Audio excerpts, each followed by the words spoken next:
Hi, my name's Billy, I read books, and welcome back to my channel Book Reading Billy, and welcome to my very first book tag video.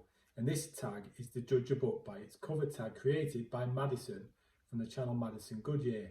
Now this is the first tag I've done and I've been wondering about which one I should do first, and I saw Madison mentioning her video on one of the Discord channels that I'm on, and I thought, you know what, that sounds like a really good idea. I had a look at the questions, there's 9 questions all in all, and I thought, yes, I can answer them and I'm going to enjoy doing it at the same time. Sounds like a really good tag. So if you've not checked out Madison's channel, I'll link it below. But without further ado, here we go with the first of my 9 questions. So first question is my personal favourite book covers that I own, and for those I've got 2 really. The first one is a book that I haven't read yet, but I bought this back in when I first started getting back into fantasy. I saw this cover and I just fell in love with it straight away. I bought it, but I've not read it yet because I have heard a few mixed things about it. But that's The Red Knight by Miles Cameron, and it's that cover just captivates me. I think it's the colours, I think it's just the simplicity of it. I just really like that cover, and that suckered me in straight away. Same with, in a way, a series that I have read, and this is the Rainwell Chronicles by Robin Hobb. I absolutely love those covers. I don't know what it is, because I was thinking before I started filming this, what is it about that I like so much, other than that it's just really nice. But I think it's the colours, the design. It just seems to captivate me and makes me want to read it. It's almost like it's like inviting me in. I think that's what that cover does. It invites me in to read the books. I mean, it was a bit of a shame that the Rainwell Chronicles was a bit of a letdown for me itself, but the covers themselves, I can't fault them whatsoever. Second question is the absolute best book cover that you own. So I have actually gone for one that I actually physically own, because I've owned an awful lot really, but in terms of what I own now, I'll go for that.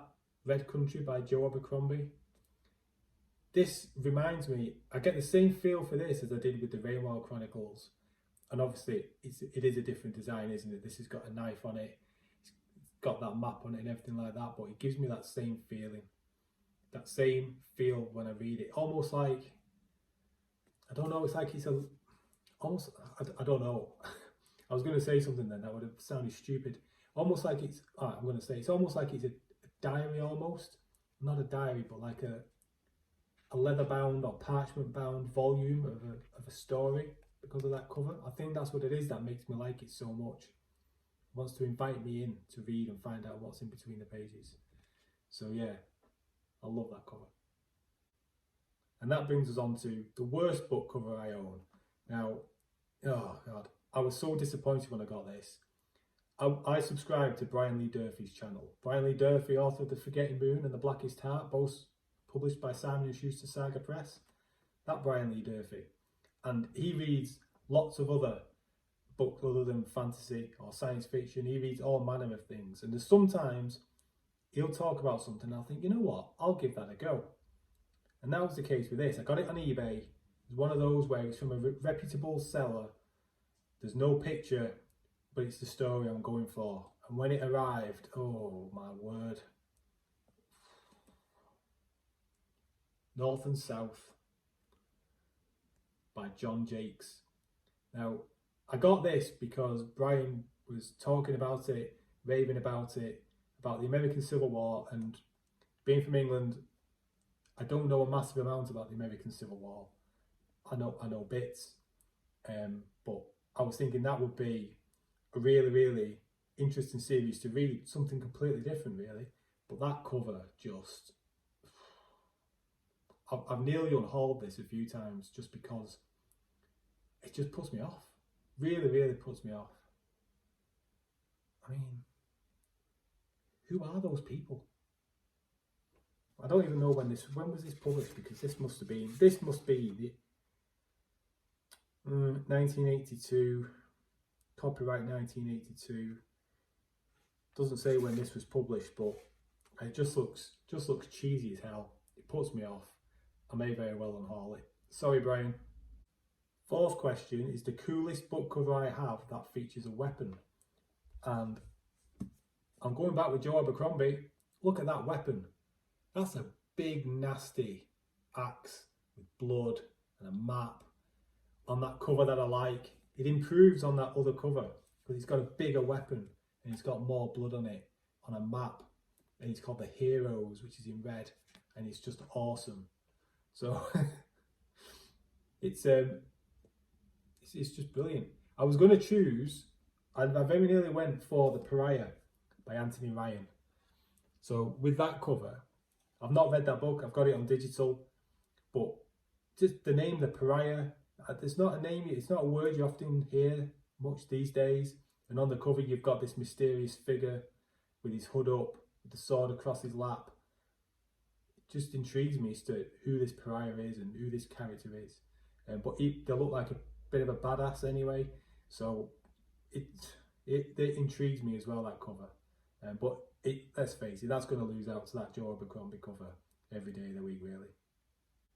Moving on to the most unique book cover that I own, and for this I'm going to go for The Darkness That Comes Before by R. Scott Baker, because how many people on their cover put a picture of a guy who gives you the creeps? Is that going to make you want to buy the book? I know, let's put a scary guy on the front.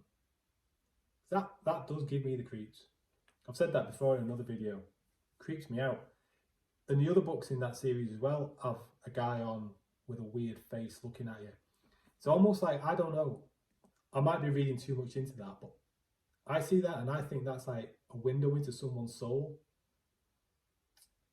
And when you think of it in that way, and then if that's the window into someone's soul and that's what's looking back at you, what are they like? Should be a good read.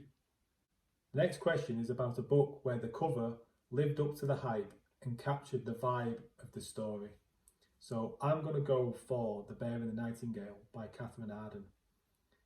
This is a story that's inspired by Russian folklore. It's set in the medieval times in Russia, and it's freezing basically. The winters are freezing cold, and the cover itself seems to capture that feel, that magical feel, the folklore feel, the magical feel, and the feel of being in a forest in the winter in Russia. It really, really captures everything you need to know about that book, really. I like that book. It did skim a little bit onto the YA side of things a little bit. Some of the other books in the series did a bit more, but that itself, to me, captured everything. It had that magical charm to it, the folklore, the atmosphere and the world building, and that cover just captured it beautifully. Now, a book I bought solely because of the cover is, well, a series actually. I bought all three. They were all reduced to 99p on Kindle. The covers for all three books looked amazing. I've still not read them. I don't know when I'm going to get around to it. It's by an author I've not heard anyone talk about, but it's The Palladium Wars by Marco Clues. And I find with some science fiction books, it can just be a bit generic of, oh, here's a spaceship. Oh, here's two spaceships in space flying around. And it can be a bit generic. But these covers, to me, the colours are just so much sharper and brighter and just capture my interest straight away. The books themselves might be terrible, I don't know. On Goodreads apparently says not, but I haven't heard many people talk about them. Well, no one talk about them really, who I follow. But the covers themselves, they kept on cropping up. I kept on enjoying looking at them, and I thought for 99p each, why the hell not? So I am at some point thinking, because I've got a completed series, I'm going to give it a go. So yeah, those covers, I bought them just because I like them. Penultimate question, a book that was great, but the cover didn't live up to the quality of the book itself. And for that, I'm going to go for Wool by Hugh Howey. Now, this is a science fiction book about a dystopian future where the characters that you follow are contained in this underground silo, living there. They can't go outside, and there's a hidden history that they are trying to uncover, and it's about following the lives of the people within that silo and the inner workings and the inner politics and how they go about trying to uncover what's happened really. And it's really interesting. It was a really good concept, really interesting. It feels really atmospheric because you can imagine being in this giant underground silo where only like the top level sticks out above and all you can see is like desolation. And you know that if you go outside you're going to die. It's really, really good, really, really interesting. But the covers were just nothing really for all three books. Didn't really do anything. If you were literally just in the bookshop browsing and you see a book titled Wool and then you look at the cover, are you really going to pick that up? Probably not. But if you've not picked it up, I'd recommend you do so. And the final question is special editions and fancy books. Well, I don't have any special editions. I don't have the room for them. But what I do have, as a proud Englishman, is Peter and Dan Snow's Treasure of British History, which is a very, very nice book. You take it out of the jacket like that. It's got a lovely old map on it. Lovely picture on the back. And then as you open it up, so for this one, you've got Shakespeare's King Lear, and you've got a little envelope here with added extra information. You have, what else we got? A map of the Battle of Blenheim. That's Blenheim Palace. So as you can see, there's pages and pages and pages of this stuff to do with the history of Britain. Brunel's notebooks. He's in Bad Kingdom Brunel, and you've got another little envelope here with secret extra information within it. And it's one of those books where I've had a quick look at it. I haven't gone into it in any great depth because I don't want to spoil it or ruin it. But yeah, I really like that. And then finally is some books I made myself a few years ago, which I'll put a few pictures of them up here as we go along. I made these myself when I was going through a phase of wanting to challenge myself and do something a bit different, because I'm the guy who can't screw in a light bulb. I can't do anything DIY, I can't do anything technical, I'm hopeless. It's a running joke in my family. My mother-in-law takes the mickey out of me, I am so bad. So I decided I was going to do something, and if I could maybe try and sell them as well, that'd show people, wouldn't it?